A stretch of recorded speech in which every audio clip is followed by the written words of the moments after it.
Hello, my self Shyam. मैं आज पढ़ाऊंगा आपको भारत का भूगोल, ज्योग्राफी ऑफ इंडिया। तो ज्योग्राफी ऑफ इंडिया पढ़ने से पहले हमें देखना होगा कि आखिर भारत की स्थिति कहाँ पर है। तो हम देख सकते हैं इस विश्व के मानचित्र में कि भारत पूर्वी गोलार्ध में और उत्तरी गोलार्ध में, अर्थात भारत उत्तरी पूर्वी गोलार्ध में दक्षिण एशियाई स्थिति में है। इसके बाद ये देखते हैं कि भारत की आकृति किस तरीके से है, आखिर भारत दिखता किस प्रकार से है। तो हम ये देख सकते हैं मानचित्र में कि मोटे तौर पर भारत की आकृति जो है वो चतुष्कोणीय है। ठीक है, इसके बाद हम देखते हैं कि भारत का क्षेत्रफल कितना होगा। तो हमें ध्यान कर लेना है कि भारत का क्षेत्रफल है 32,87,263 वर्ग किलोमीटर। ये हमें बिल्कुल याद कर लेना है, एग्जैक्ट इतना ही क्षेत्रफल भारत का है। और यदि हमें यह प्रश्न पूछे कि पूरे विश्व में भारत का हिस्सा कितने प्रतिशत है, तो हमें आंसर देना है 2.4%। 2.4% जो हिस्सा है वो भारत के पास में है विश्व के कुल क्षेत्रफल का। ठीक है, और भारत से बड़े देशों की यदि हम बात करें तो भारत का नंबर कौन सा आता है, 7वां स्थान आता है। 7th पोजीशन है भारत का एरिया में। ठीक है, अब भारत से बड़े कौन कौन से देश हैं, इनके बारे में प्रश्न पूछ लिए जाते हैं। ठीक है, तो भारत के बड़े देशों को हम यदि मानचित्र के द्वारा समझे तो सबसे बड़ा देश जो विश्व में है वो है रूस। ठीक है, रूस फर्स्ट नंबर पर। दूसरे नंबर पर आता है कनाडा। ठीक है, ये उत्तरी अमेरिकी महाद्वीप में है।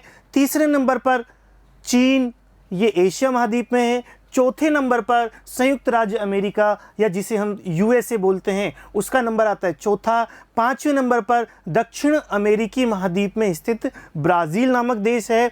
और छठे नंबर पर ऑस्ट्रेलिया जो अपने आप में एक महाद्वीप भी है, उसका नंबर आता है। और 7वें नंबर पर हमारा महान भारत जो कि कौन सा स्थान रखता है, क्षेत्रफल में 7वां स्थान रखता है। यहाँ तक तो अमूमन सभी बच्चों को पता होता है, लेकिन एक नया प्रश्न बनता है कि आखिर में भारत के बाद कौन, कि भारत के बाद जो 7वां नंबर है उसके बाद में 8वां और 9वां आदि प्रश्न इस तरीके से पूछे जाते हैं जो कि कम ही लोगों को पता होता है। तो यहाँ पर हमें देख लेना है कि 8वें नंबर पर जो है वो दक्षिण अमेरिकी महाद्वीप में स्थित अर्जेंटीना देश 8वें स्थान पर है। और 9वें स्थान पर कजाकिस्तान है जो कि एशिया में है। इस तरीके से हमने यहाँ पर देखे 9 जो कंट्री है, 9 जो देश है, उनकी लार्जेस्ट स्थिति इस तरीके से है। अब यदि हम बात करें जनसंख्या में, तो जनसंख्या में भारत का स्थान चीन के बाद दूसरा है, सबको ही हमें पता है। और कुछ सालों में यदि इसी तरीके से जनसंख्या बढ़ती गई तो वो दिन जल्दी ही आ जाएगा जब भारत का स्थान भी जनसंख्या में पहला हो जाएगा। ठीक है, अब यदि बात करें हम 2011 की जनगणना के अनुसार जो भारत की स्थिति थी 121.01 करोड़ भारत की टोटल पॉपुलेशन अर्थात जनसंख्या थी, जो कि विश्व की जनसंख्या का कितना प्रतिशत है, 17.5% है। और यदि क्षेत्रफल की बात करें तो 2.4% क्षेत्रफल में है। ठीक है, यहाँ 17.5 जनसंख्या में हिस्सेदारी है, वहीं 2.4 क्षेत्रफल में हिस्सेदारी है पूरे विश्व की भारत में। ठीक है, यहाँ पर ये डाटा हमें बिल्कुल एग्जैक्ट याद कर लेने हैं। यदि हम विस्तार की बात करें कि आखिर में भारत की स्थिति कहाँ पर है, कितना विस्तार है, तो उत्तरी अक्षांश में मुख्य भाग 8 डिग्री 4 मिनट। यहाँ पर हम मानचित्र में देख सकते हैं कि यहाँ पर 8 डिग्री 4 मिनट जो मुख्य भाग है वो वहाँ से स्टार्ट होता है और उत्तर में जाकर के 37 डिग्री 6 मिनट पर जाकर के ख़त्म हो जाता है। ये हमारा विस्तार है। यदि हम बात करें तो 68 डिग्री 7 मिनट से लेकर के 97 डिग्री 25 मिनट तक ये जो पूर्वी देशांतर है वहाँ तक हमारा विस्तार है। तो ये डाटा हमें बिल्कुल एग्जैक्ट याद कर लेना है। सीधे तौर पर प्रश्न पूछे जाते हैं कि भारत का विस्तार निम्न में से कौन सा सही है। ठीक है, तो हमें ये डाटा याद करना है कि मुख्य भूमि, यहाँ पर देखने वाली बात है कि जो मुख्य भूमि है, हालांकि यहाँ पर जो अंडमान निकोबार द्वीप समूह है उसकी स्थिति 6 डिग्री और 45 मिनट से स्टार्ट हो जाती है, लेकिन यदि प्रश्न में किस तरीके से पूछा जाता है यह भी देखने वाली बात है। यदि प्रश्न में यह पूछे कि भारत का विस्तार किस तरीके से है, तो यहाँ पर आंसर आएगा 6 डिग्री 45 मिनट। और यदि प्रश्न इस तरीके से पूछे कि मुख्य भूमि का विस्तार कहाँ से है, तो यहाँ पर आएगा 8 डिग्री 4 मिनट से। ठीक है, अब भारत का दक्षिणतम बिंदु यदि देखें तो 6 डिग्री 45 मिनट उत्तरी अक्षांश, जो कि अंडमान निकोबार द्वीप समूह में स्थित इंदिरा पॉइंट। ठीक है, इसे भी याद कर लेना है कि भारत का दक्षिणतम जो बिंदु है उसका क्या नाम है, उसका नाम है इंदिरा पॉइंट, जो हमारी प्रधानमंत्री श्रीमती इंदिरा गांधी के नाम पर रखा गया था।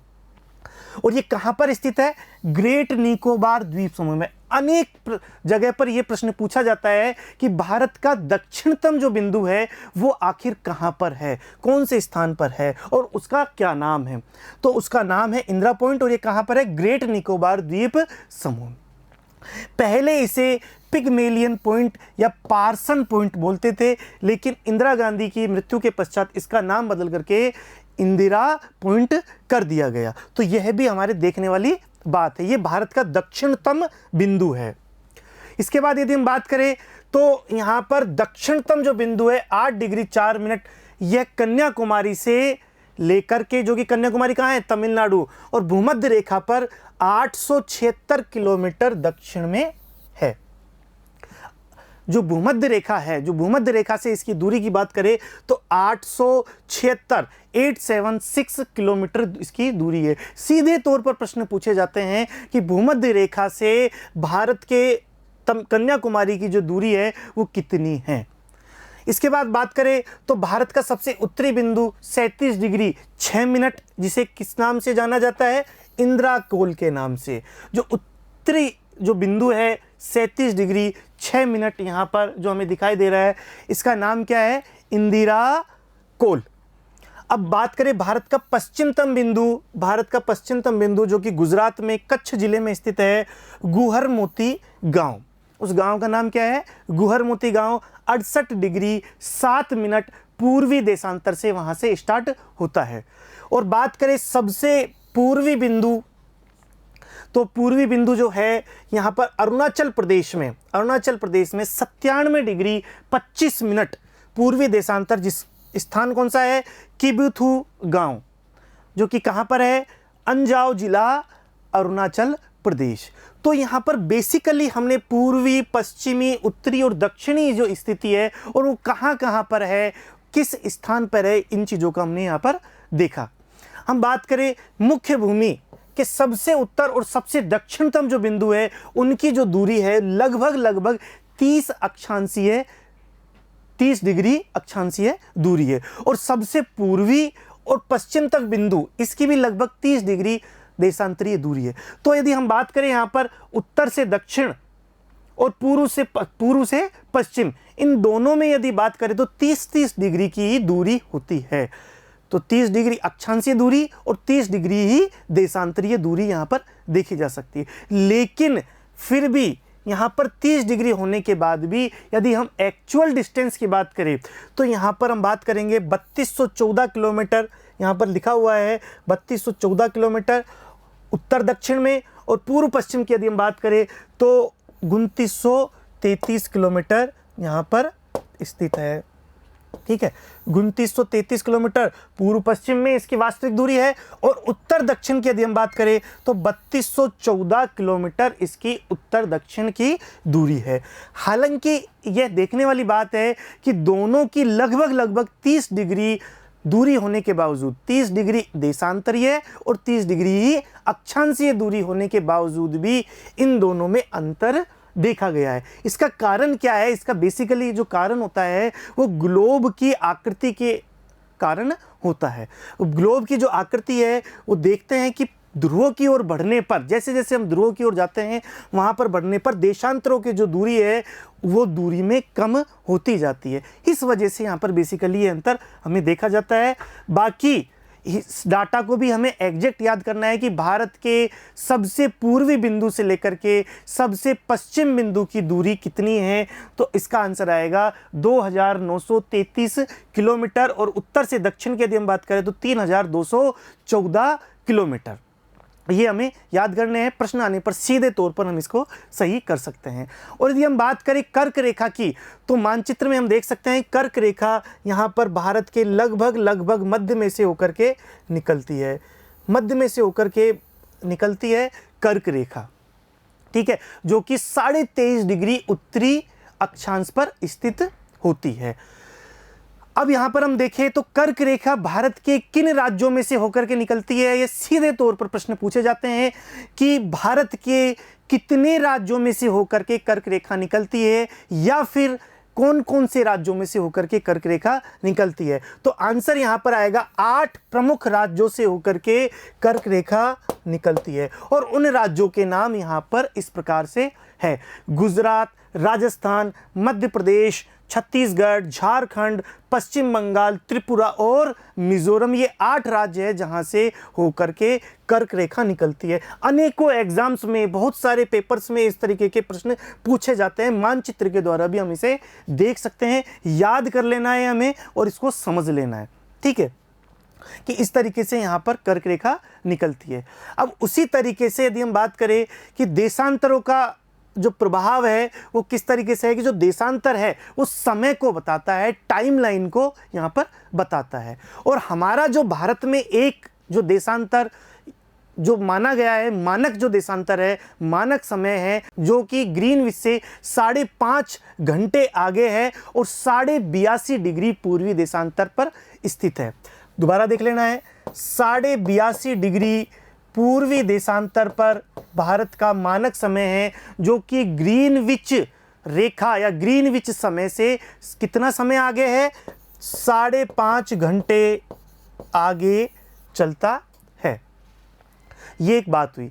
एक और प्रश्न पूछा जाता है कि भारत के सबसे पूर्वी हिस्से या सबसे पूर्वी बिंदु से लेकर के सबसे पश्चिम बिंदु की जो दूरी है उसमें समय में कितना अंतराल आता है। अब हम ये जानते हैं कि 1 डिग्री के अंतराल पर 4 मिनट का फर्क पड़ जाता है, 1 डिग्री पर 4 मिनट का अंतर हो जाता है। और लगभग भारत का जो देशांतरीय विस्तार है वो 30 डिग्री पर है, 30 डिग्री है। और इस हिसाब से देखा जाए तो 120 मिनट अर्थात 2 घंटे का जो अंतर है वो देखा जाता है भारत के सबसे पूर्वी अर्थात अरुणाचल प्रदेश से लेकर के सबसे पश्चिम अर्थात गुजरात जो हिस्सा है वहां तक आते आते 2 घंटे का समय लग जाता है, ठीक है। अब यदि हम बात करें कि 82.5 डिग्री जो पूर्वी देशांतर है, जो कि मानक समय जो हमें भारत के लिए बतलाता है, वो जो रेखा है वो कौन कौन से राज्यों से निकलती है, तो यहाँ पर आंसर आएगा 5 प्रमुख राज्यों से निकलती है: उत्तर प्रदेश, मध्य प्रदेश, छत्तीसगढ़, उड़ीसा और आंध्र प्रदेश। यह है 5 राज्यों से निकलती है। और यदि हम कर्क रेखा की बात करें तो कर्क रेखा हमने अभी देखी थी कि गुजरात, राजस्थान, मध्य प्रदेश, छत्तीसगढ़, झारखंड, पश्चिम बंगाल, त्रिपुरा और मिजोरम, ये कौन सी रेखा, कर्क रेखा निकलती थी। और यदि हम बात करें यहाँ पर 82.5 डिग्री पूर्वी देशांतर जो कि हमारी डेट लाइन भी है भारत की, वो कौन कौन से राज्यों से निकलती है, यहाँ पर देख सकते हैं उत्तर प्रदेश, मध्य प्रदेश, छत्तीसगढ़, उड़ीसा और आंध्र प्रदेश। ये सभी राज्यों से ये 82.5 डिग्री पूर्वी देशांतर निकलता है, ठीक है।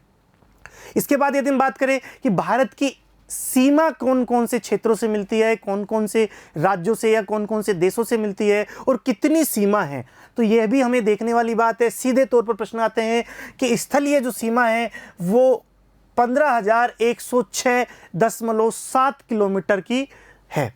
लगभग मोटे तौर पर इसे अमूमन कई जगह पर 15,200 किलोमीटर भी मोटे तौर पर लिख देते हैं, ठीक है। ये हमारा जो स्थलीय सीमा है, जो कि स्थलीय भाग से मिली हुई है, दूसरे देशों से मिली हुई है, उनकी लंबाई है। यदि हम कोस्टल तटीय सीमा की बात करें तो तटीय सीमा 7,516.6 किलोमीटर है। यहाँ पर भी यदि हम बात करें तो मेनलैंड जो मुख्य भूमि है, जो ये हमारी मुख्य भूमि है, इस मुख्य भूमि की यदि सीमा की बात करें तो 5,422.6 किलोमीटर की है। और आइलैंड या द्वीपीय जो सीमा है वो लगभग 2,094 किलोमीटर के आसपास यहाँ पर है, जो कि मुख्यतः अंडमान निकोबार और लक्षद्वीप आदि द्वीपों का यहाँ पर तटीय सीमा का निर्माण करती है। तो देखने वाली बात क्या है कि 15,106 किलोमीटर स्थलीय सीमा और 7,516 किलोमीटर कौन सी तटीय सीमा जो कि कोस्टल बॉर्डर बनाती है। यह दोनों सीमा बना करके भारत के चारों तरफ से सीमाओं का निर्माण करती है और ये डाटा हमें एग्जैक्ट याद करने हैं, सीधे तौर पर प्रश्न यहाँ पर पूछे जा सकते हैं। ठीक है, इसके बाद देखते हैं कि स्थल जो सीमा है उसमें कौन कौन से देशों से मिलती है और सबसे बड़ी सीमा कौन से देश से भारत की मिलती है। तो हम मैप में देखते हैं, एटलस में हम लगातार रूप से देखते हैं, हमें एटलस में देखने पर भी पता चलता है और डाटा के अनुसार से हम देखें तो बांग्लादेश जो कि हमारा पड़ोसी देश है उससे हमारी सबसे ज़्यादा सीमा मिलती है। 4,096.7 किलोमीटर की लंबाई के साथ में सबसे लंबी जो सीमा है वो बांग्लादेश से मिलती है। दूसरे नंबर पर चीन है, तीसरे नंबर पर पाकिस्तान है, चौथे नंबर पर नेपाल, पांचवें पर म्यांमार, भूटान और अफगानिस्तान से सबसे छोटी सीमा केवल 106 किलोमीटर से जुड़ती है। तो हमें प्रमुख रूप से देशों को पता लगना है कि कौन कौन से देशों से हमारी कितनी सीमा लगभग मिलती है। पहला स्थान बांग्लादेश का, दूसरा चीन का और तीसरा पाकिस्तान का। कम से कम 3 प्रमुख देशों के नाम तो हमें याद होने ही चाहिए। इसके बाद देखते हैं कि जो स्थल सीमा का जो नाम है वो कौन कौन के साथ में क्या क्या नाम से पड़ा। अब जब हम ब्रिटिश इंडिया था उससे पहले ही, ठीक है, उससे पहले ही जब विभाजन हो रहा था तो भारत और पाकिस्तान का विभाजन हो रहा था तो उस समय रेडक्लिफ महोदय ने इस सीमा का निर्धारण किया था और उसी के नाम के आधार पर उस सीमा को रेडक्लिफ सीमा बोलते हैं। तो इस तरीके से भारत और पाकिस्तान, साथ ही उस समय तात्कालिक रूप से बांग्लादेश भी पाकिस्तान का हिस्सा होने के कारण भारत और बांग्लादेश के मध्य, अर्थात भारत पाकिस्तान और भारत बांग्लादेश के मध्य की जो सीमा है वो रेडक्लिफ सीमा के नाम से जानी जाती है। भारत चीन की जो सीमा है वो मैकमोहन महोदय ने बनाई थी और उसी सीमा का नाम मैकमोहन के नाम से जाना जाता है, मैकमोहन रेखा कहलाती है। और भारत अफगानिस्तान की जो सीमा है डूरंड रेखा के नाम से जानी जाती है। ये नाम हमें ध्यान कर लेने हैं और स्थलीय सीमा का नामकरण इस तरीके से होता है। यदि हम बात करें तटीय सीमा की तो भारत की टोटल जो तटीय सीमा है 7,515.6 किलोमीटर और इसमें सबसे बड़ा जो योगदान है वो गुजरात का है 1214.7 किलोमीटर। उसके बाद दूसरे नंबर पर आंध्र प्रदेश, तीसरे नंबर पर तमिलनाडु और चौथे नंबर पर महाराष्ट्र। ये प्रमुख राज्य है जो कि तटीय सीमा सर्वाधिक रूप से बनाते हैं। सीधे तौर पर प्रश्न आते हैं कि निम्न में से सर्वाधिक तटीय सीमा किन राज्यों की है। अब पहले प्रश्न पर पहले ऑप्शन में आ जाता है गुजरात। जैसे 3-4 ऑप्शंस में गुजरात आ गया तो ज़्यादातर स्टूडेंट्स को पता नहीं होता कि सेकंड और थर्ड पोजीशन में कौन सा राज्य है। तो हमें केवल फर्स्ट वाले को याद तो करना ही है, इसके साथ में कम से कम सेकंड थर्ड इनको भी याद कर लेना है। अनेक जगह पर फर्स्ट कॉमन आ जाता है और सेकंड और थर्ड का हमें पता नहीं होता तो वो आंसर हमें पता नहीं हो पाता। इस वजह से कम 2-3 हमें नाम पता होना चाहिए। तो सबसे लार्जेस्ट जो सीमा तटीय सीमा बनती है गुजरात की, सेकंड नंबर पर आंध्र प्रदेश, थर्ड नंबर पर तमिलनाडु, फोर्थ नंबर पर महाराष्ट्र, उसके बाद केरल, उड़ीसा, कर्नाटक, पश्चिम बंगाल और गोवा। ये 9 राज्य हैं। कितने राज्य हैं? 9 राज्य हैं जो इस प्रकार से सीमा, तटीय सीमा का निर्माण करते हैं। यदि हम बात करें केंद्र शासित प्रदेश यूटी, यूनियन टेरिटरी की बात करें तो अंडमान निकोबार द्वीप समूह है, उसकी सर्वाधिक सीमा है 1962 किलोमीटर। ठीक है, तो यहाँ सर्वाधिक जो सीमा है अंडमान निकोबार द्वीप समूह की है। यदि हम 4 यूटी या यूनियन टेरिटरी है उनकी बात करें तो 9 राज्य और 4 यूटी में हमारी तटीय सीमा बनती है और सब सर्वाधिक कौन सी है? अंडमान निकोबार जो द्वीप समूह है। इसके बाद सेकंड नंबर पे जो केंद्र शासित प्रदेश है उनमें सेकंड नंबर पे आता है लक्षद्वीप 132, पुडुचेरी 47.6 और दमन दीव लगभग 42.5 किलोमीटर की यहाँ पर तटीय सीमा का निर्माण करते हैं। ये सीधे तौर पर हमारे प्रश्न आते हैं, हमें याद भी होने चाहिए। तो यहाँ पर मैप के द्वारा भी हम देख सकते हैं कि कौन कौन से तटीय क्षेत्र या तटीय राज्य है। लॉन्गेस्ट कोस्टल लाइन जो है वो अंडमान निकोबार और गुजरात की है और स्मॉलेस्ट कोस्टल लाइन है वो दमन एंड दीव की है। यहाँ पर ये देख लेना है। ठीक है, इसके बाद हम देखते हैं कि स्थलीय सीमा स्थलीय सीमा में कौन कौन से देश के साथ में कौन कौन से राज्यों की स्थलीय सीमा का निर्माण होता है।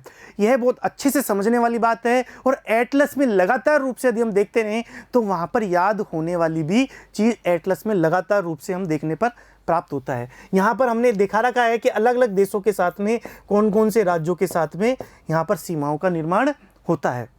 ये हमें देख लेनी है, स्क्रीनशॉट लेकर के यहाँ पर हम अच्छे से समझ सकते हैं, पढ़ सकते हैं, देख सकते हैं। ठीक है, यदि हम मैप की बात करें तो यहाँ पर अलग अलग देशों के साथ में अलग अलग राज्यों की सीमाएं का निर्माण यहाँ पर होता है। पाकिस्तान की बात करें तो मुख्य रूप से लद्दाख, जम्मू कश्मीर, पंजाब, राजस्थान और गुजरात, इन राज्यों की सीमा यहाँ पर पाकिस्तान से जुड़ती है। यदि अफगानिस्तान की बात करें तो अफगानिस्तान की एक ही है लद्दाख जिसकी सीमा का निर्माण होता है। यदि हम बात करें चीन या तिब्बत की तो उसकी बात करें तो यहाँ पर लद्दाख, हिमाचल, उत्तराखंड, ठीक है, और इसके अलावा सिक्किम, अरुणाचल प्रदेश, ये इन राज्यों की सीमा का निर्माण यहाँ पर होता है।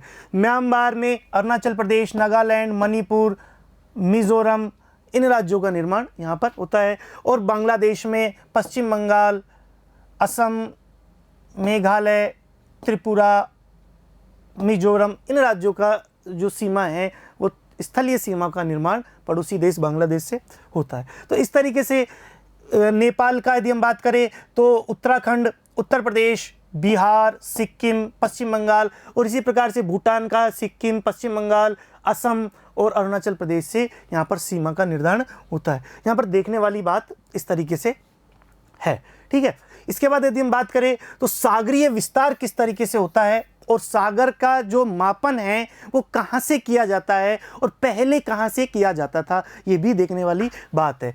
तो भारत का मध्य समुद्र तल का जो मापन जो किया जाता है वो पहले कहाँ से करते थे, मुंबई से करते थे, लेकिन वर्तमान में मापन चेन्नई से किया जाता है। ठीक है, जिसका पुराना नाम मद्रास था। ठीक है, और वर्तमान में चेन्नई से ही इसका मापन किया जाता है। तो ये प्रश्न सीधे तौर पर यदि पूछ ले कि भारत का मध्य समुद्र तल का जो मापन है जिससे कि ऊंचाइयों का हमें पता चलता है, उसका मापन आखिर कहाँ से किया जाता है, कौन से स्थान से किया जाता है, तो 4 ऑप्शन होंगे, उनमें से एक ऑप्शन होगा Chennai, that is right answer.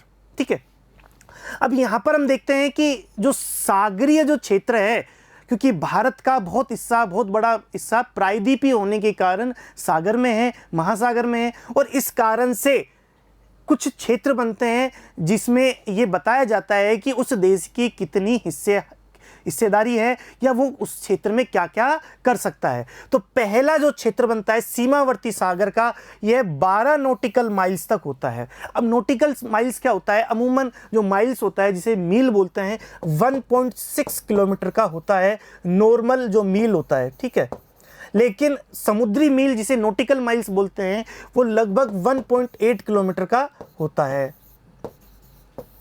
ठीक है, ये बात हमें याद कर लेनी है कि नॉर्मल माइल्स पूछ ले कहीं पर कि यदि केवल मील जो होता है, जो नॉर्मल हमारे काम रोजमर्रा के काम में आता है, वो 1.6 किलोमीटर का एक मील होता है, और जो नॉटिकल माइल्स या समुद्री में जो मील होता है वो कितना होता है, 1.8 किलोमीटर का होता है। तो यह सीमावर्ती जो सागर है, यह जो टेढ़े मेढ़े तट है उनको मिलाने वाली जो रेखा होती है, और इसमें किसी भी देश का एकाधिकार, संपूर्ण रूप से एकाधिकार होता है, और ये कितना होता है, 12 नॉटिकल माइल्स।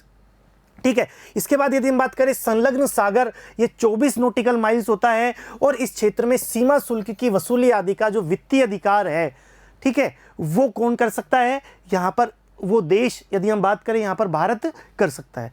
तीसरी बात करें EEZ या अनन्य आर्थिक क्षेत्र।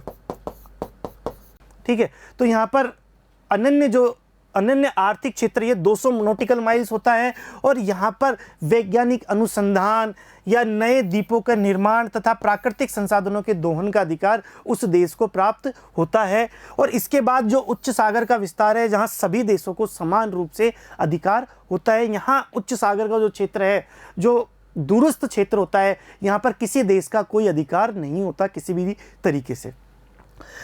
तो इस तरीके से भारत एक प्रायद्वीपीय हिस्सा होने के कारण यहाँ पर विशाल EEZ का हिस्सा भारत में पाया जाता है, जो कि कितना है 200 नॉटिकल माइल्स होता है। और यहाँ इस कारण से भारत में इस महासागरीय सागरीय क्षेत्र में संसाधन प्राप्त करने का एक बहुत ज़्यादा स्कोप यहाँ पर मिल जाता है। हम चित्र में देख सकते हैं कि यहाँ पर जो पहला है वो 12 नॉटिकल माइल्स, क्योंकि यहाँ पर चेन्नई से हम निर्धारण करते हैं, ठीक है। दूसरा बात करते हैं 24 नॉटिकल माइल्स, और तीसरा यदि हम बात करें EEZ की तो 200 नॉटिकल माइल्स हमारा यहाँ पर क्षेत्र पाया जाता है। और इसमें हम किसी भी प्रकार के अनुसंधान 200 नॉटिकल माइल्स तक कर सकते हैं। ये दूरी है बेसिकली कि हमारे क्षेत्र से कितनी दूरी तक हम जा सकते हैं, हमारा कितना अधिकार है। अंतर्राष्ट्रीय कानूनों में इस प्रकार की चीज़ें होती है, ठीक है। अब बात करते हैं भारतीय उपमहाद्वीप की, कि भारत में जो भारतीय उपमहाद्वीप को हम बोलते हैं इंडियन सब कॉन्टिनेंटल जो बोला जाता है, वो आखिर क्या है और वो कौन कौन से देशों के साथ में यहाँ पर हम मिला करके उसको बोल सकते हैं।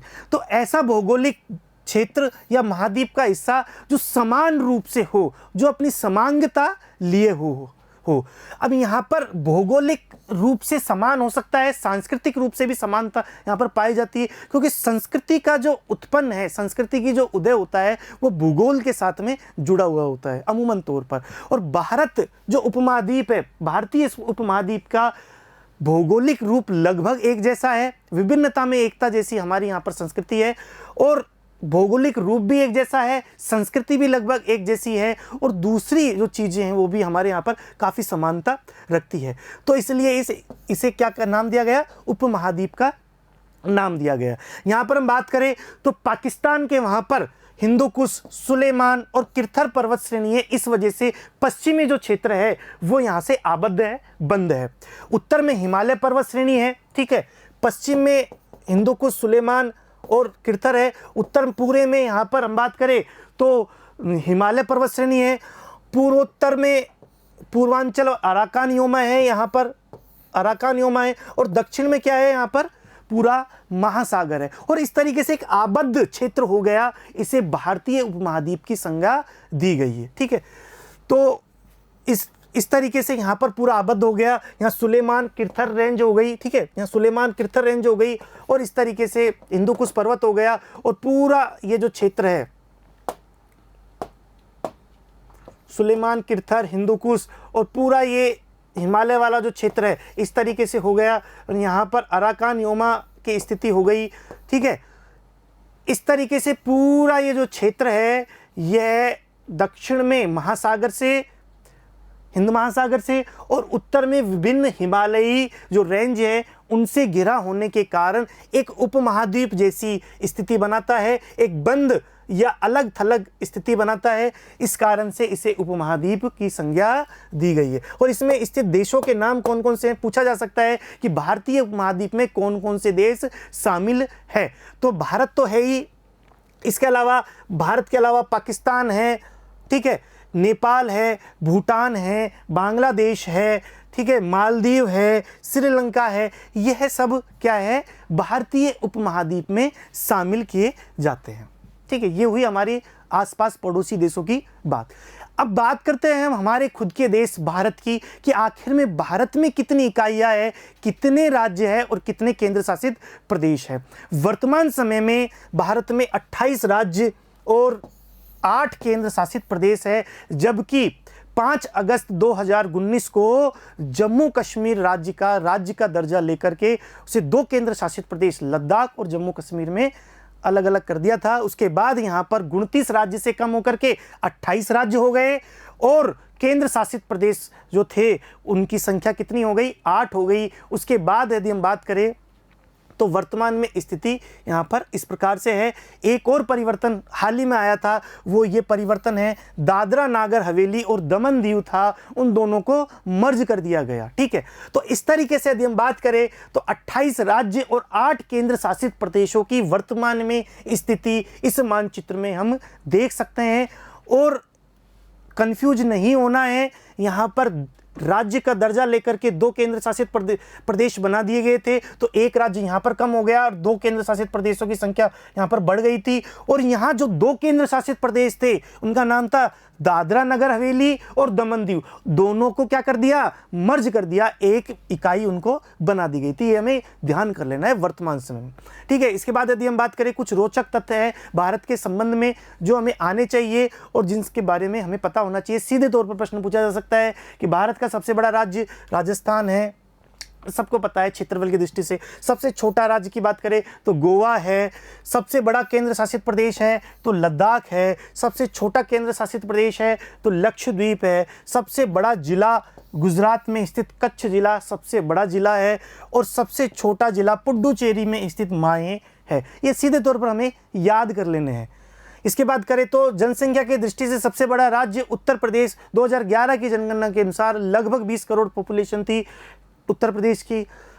उसके बाद बात करें जनसंख्या की दृष्टि से सबसे छोटा जो राज्य है वो सिक्किम है। बच्चे कंफ्यूज हो जाते हैं बहुत सारी जगह पर कि गोवा है, सिक्किम है। बिल्कुल यहाँ पर जो आंसर आएगा जनसंख्या की दृष्टि से सिक्किम है और क्षेत्रफल की दृष्टि से हमने देखा ही था गोवा है। देश की सर्वाधिक जो राज्यों की सीमा से सटने वाला जो राज्य है वो उत्तर प्रदेश है। 8 राज्यों की सीमाओं के साथ में इसकी सीमा मिली हुई है। किसकी? उत्तर प्रदेश की। ऐसे भी प्रश्न पूछे जाते हैं कि निम्न में से सर्वाधिक जो राज्य हैं उनसे सीमा बनाने वाला राज्य कौन सा है? तो यहाँ पर आंसर आएगा उत्तर प्रदेश। कितने राज्यों से? 8 राज्यों से सीमा बनाता है, जिसमें उत्तराखंड, हिमाचल प्रदेश, हरियाणा, राजस्थान, मध्य प्रदेश, छत्तीसगढ़, बिहार, झारखंड सम्मिलित है। तो एटलस में लगातार रूप से ज्योग्राफी पढ़ने का मजा तब है जब हम लगातार रूप से एटलस में देखते रहें, मानचित्रों को लगातार देखते रहें, अध्ययन करते रहें, तभी ज्योग्राफी हमारे अच्छे से समझ में हो सकती है, ठीक है। यदि इसके बाद बात करें तो भारत के दक्षिण में यहाँ पर जो स्थिति है वो किस प्रकार से है और वो यहाँ पर किस तरीके से श्रीलंका को अलग करता है और इनके कौन कौन से नाम यहाँ पर है। तो ये देख सकते हैं कि यहाँ पर जो पाक जल संधि है वो भारत को श्रीलंका से अलग करती है। पाक जल संधि यहाँ पर भारत को श्रीलंका से अलग करती है तथा पाक की खाड़ी यहाँ पर लिखा हुआ है पाक बे, ठीक है। यह पाक पाकिस्तान वाला पाक नहीं है, ये पाक अलग है, ठीक है। कंफ्यूज नहीं होना है बिल्कुल भी किसी तरीके से। ये पाक अलग है और वो पाकिस्तान अलग है, ठीक है। तो यहाँ पाक की जल संधि पाक स्ट्रेट है, ये पाक स्ट्रेट भारत और श्रीलंका को अलग करता है। और पाक की जो खाड़ी है, ठीक है, ये जो पाक की खाड़ी है यहाँ पर वो यहाँ पर बंगाल की खाड़ी को जोड़ती है, ठीक। ये बात हमारे समझ में आई। भारत और श्रीलंका के मध्य यहाँ पर भारत और श्रीलंका के मध्य ये एडम ब्रिज है, ये एडम ब्रिज है जिसे राम सेतु भी बोलते हैं, वो यहाँ पर स्थित है। इसे आदम ब्रिज या एडम ब्रिज बोला जाता है, ठीक है। और यहाँ पर हम देख सकते हैं तो आदम ब्रिज के उत्तर में यहाँ पर पाक की खाड़ी दिख रही है, हमें पाक की खाड़ी दिख रही है तथा दक्षिण में मन्नार की खाड़ी, गल्फ ऑफ मन्नार हमें दिखाई दे रहा है। यहाँ पर पाक की खाड़ी और यहाँ पर मन्नार की खाड़ी दिखाई दे रही है। बीच में एडम ब्रिज है, दोनों जो हिस्से हैं भारत और श्रीलंका को जोड़ने वाले, यहाँ पर जिसे राम सेतु भी बोलते हैं, वहाँ पर स्थित है। और साथ में मन्नार की खाड़ी भी भारत और श्रीलंका से अलग करती है। तो यहाँ पर ये हिस्सा जलीय हिस्सा है, ये हिस्सा भी जलीय हिस्सा है और इन दोनों को जोड़ने वाला जो हिस्सा है पाक बे है। इस तरीके से हमें कंफ्यूज नहीं होना है, ये सारी चीज़ें यहाँ पर हमें दिखाई दे रही है, ठीक है। इसके बाद यदि हम बात करें तो भारत का सबसे ऊंचा और सबसे नीचा बिंदु कौन सा है, यह भी प्रश्न सीधे तौर पर आ जाता है कि भारत में स्थित भारत का सबसे ऊंचा बिंदु है 8611 मीटर इसकी ऊंचाई है और उसका नाम है K2, या बात करें गॉडविन ऑस्टिन जिसका नाम है, या K2 जिसका नाम है, वो स्थित है लद्दाख में, ठीक है। और वो भारत का सबसे ऊंचा पॉइंट है, हाइट में सबसे ऊंचाई पर स्थित है। यदि हम बात करें निम्नतक बिंदु की तो -2 मीटर कुटनाड में केरल और के आलापुझा तथा कोटपट्टनम जिले में स्थित है।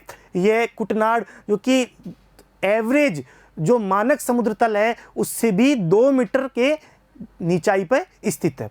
इस तरीके से कुछ बेसिक फैक्ट्स हमने यहाँ पर देखा। अगली क्लास में हम भारत के बारे में और भी ज़्यादा रोचक और मानचित्रों के साथ में जानकारी के साथ में आएंगे। धन्यवाद।